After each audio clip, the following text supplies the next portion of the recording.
Kedengeran Om, suara aku kedengeran nggak? Kenapa? Suara aku kedengeran nggak?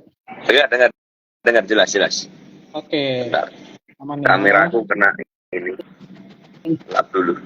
Nah, Oke, malam Om Ben, malam teman-teman semuanya. Hari ini kita malam. coba belajar lagi nih dari suhunya, suhu scalpingnya secara langsung gitu ya.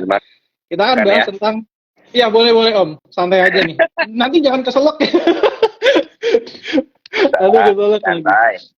Oke, kita mulai masuki ARB simetris ya Om ya. Mungkin Om Ben bisa jelasin dikit kali ya, ini buat yang pemula-pemula nih, siapa tahu yang nggak ngerti ARB simetris itu apa sih gitu ya, mungkin jelasin secara singkat aja Om.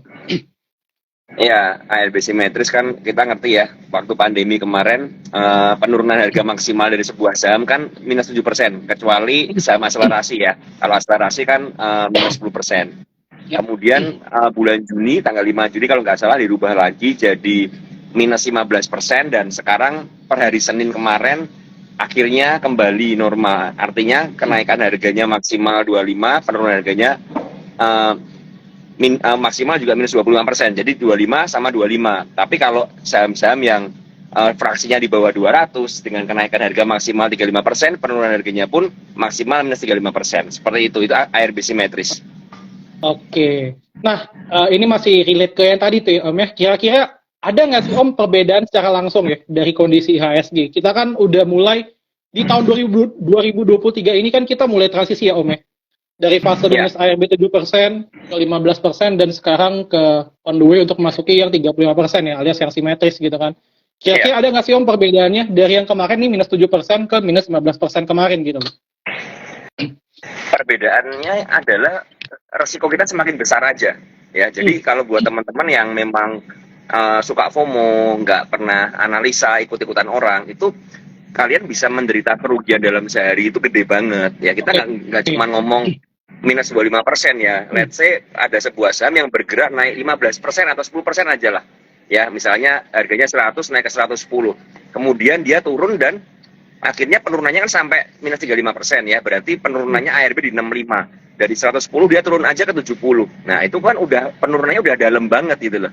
Jadi kalian akan mendapatkan risk yang gede banget. Tapi plusnya adalah seandainya kalian menemukan saham-saham yang terkoreksi, misal ya dari harga 100 turun ke 80 misal, ya kan, minus 20%, lalu closingnya ditarik ke 95 atau 100 aja, itu kalian bisa profit udah gede banget, udah di atas 20%. Jadi semuanya ada plus dan minusnya. Plusnya adalah kita mendapatkan range volatilitas yang lebar ya, tapi minusnya adalah kalau nggak disiplin ya, FOMO ya, kalian akan banyak tergerus modal. Dan kemarin teman-teman ada yang nanya ke saya, apakah kalau ARB-nya simetris, saham ini nggak bisa langsung ARB terus berjilid-jilid seperti yang dulu minus 7%? Saya jawab, bisa aja.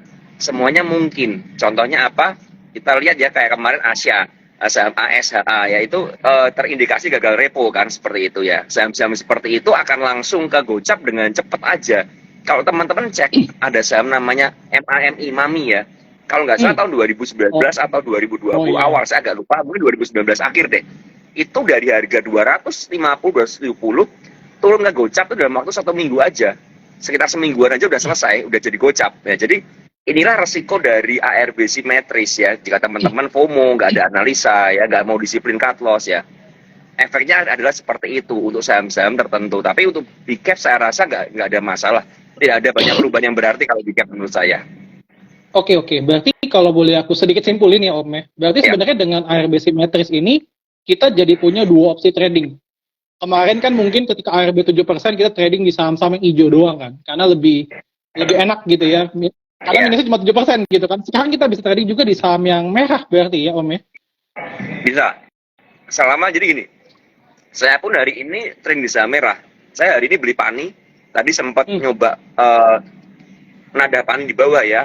Saya pikir supportnya di 3460, saya beli di sekitar 3530, kok masih bantingannya kencang. Saya cut loss 3530, saya keluar lagi di 3480, saya masuk lagi di 3460, kok masih kencang lagi, saya keluar lagi di 3430, sampai akhirnya saya lihat di terakhir di 3410 kan dia kan mantul tuh di situ tuh. Saya coba entry lagi dan berhasil ya. Artinya saya 2 kali cut loss tadi. Dengan posisi saya sekarang, saya udah floating profit dan itu udah nutup cut loss saya yang tadi. Jadi intinya adalah kalau kita bisa nangkap momentum di saham yang merah, ya kemudian saham itu rebound, ya kita dapat profit. Tapi tentu saja kita harus ngerti cari saham-saham yang ada akumulasinya, bukan asal merah kita masuk aja enggak ya. Jangan asal merah, tapi juga lihat TA-nya, ada area support di mana, kemudian ada akumulasi atau enggak di saham tersebut. Nah, kita berani entry di situ. Oke, berarti tadi kalau misalkan dari kasus Om Ben gitu ya, berarti Om Ben sempat cut loss dulu 2 kali Om ya?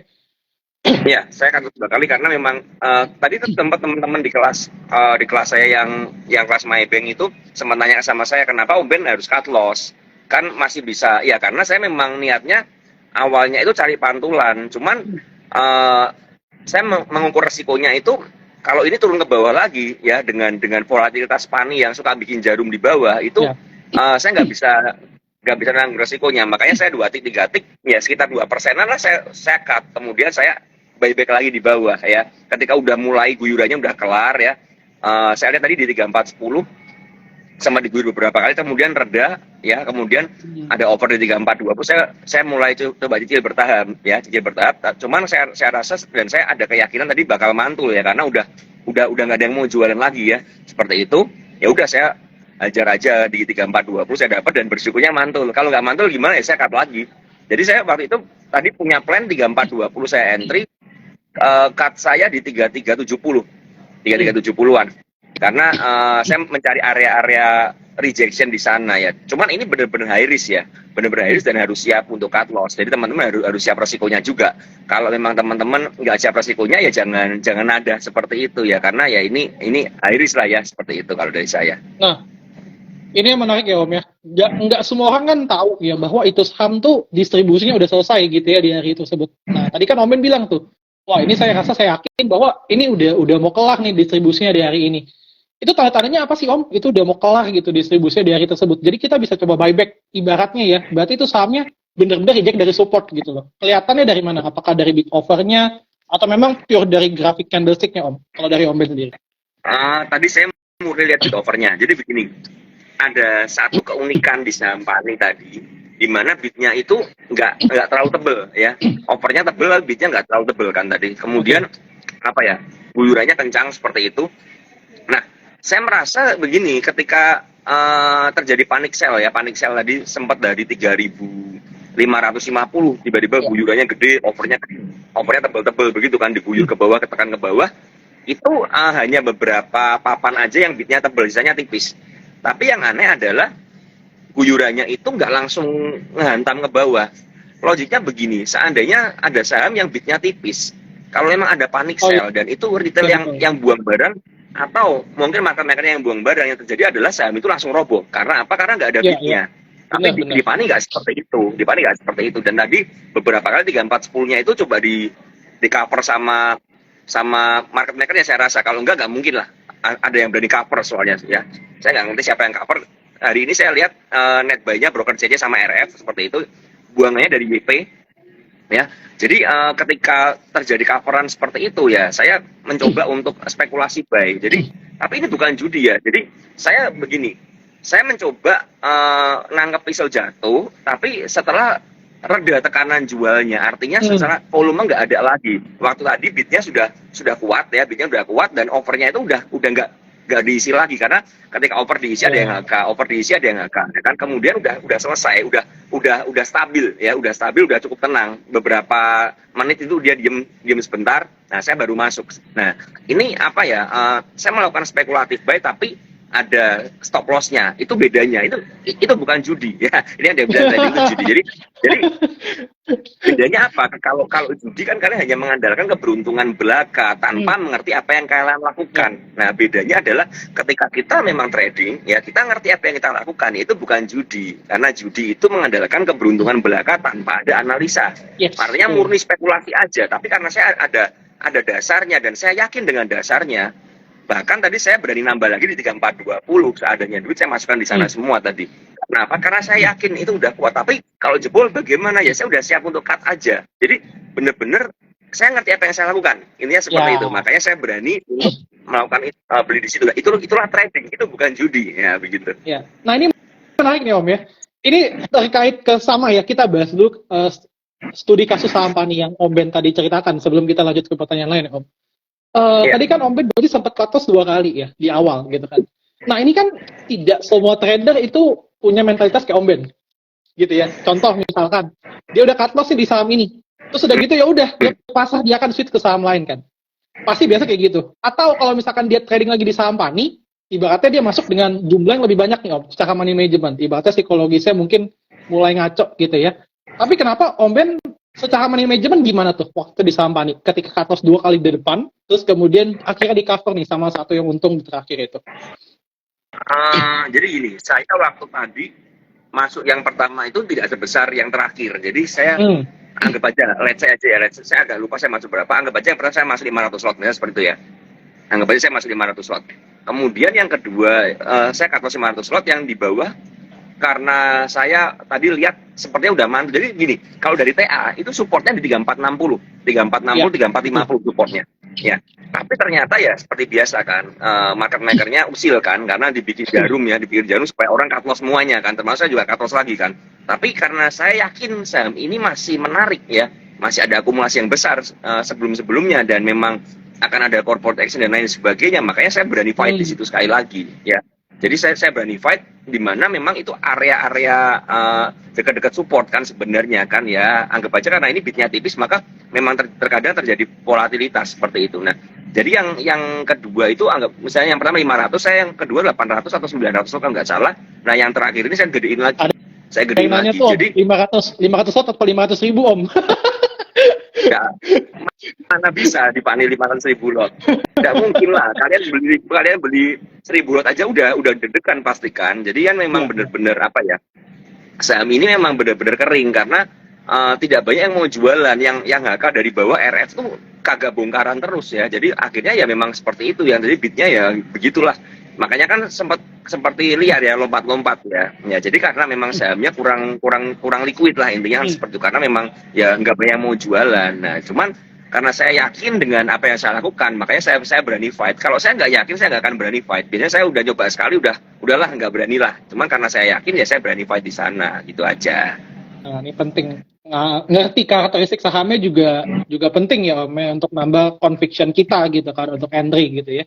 Nah, kita lanjut ke pertanyaan general dulu ya, sebelum kita lebih detail lagi, Om.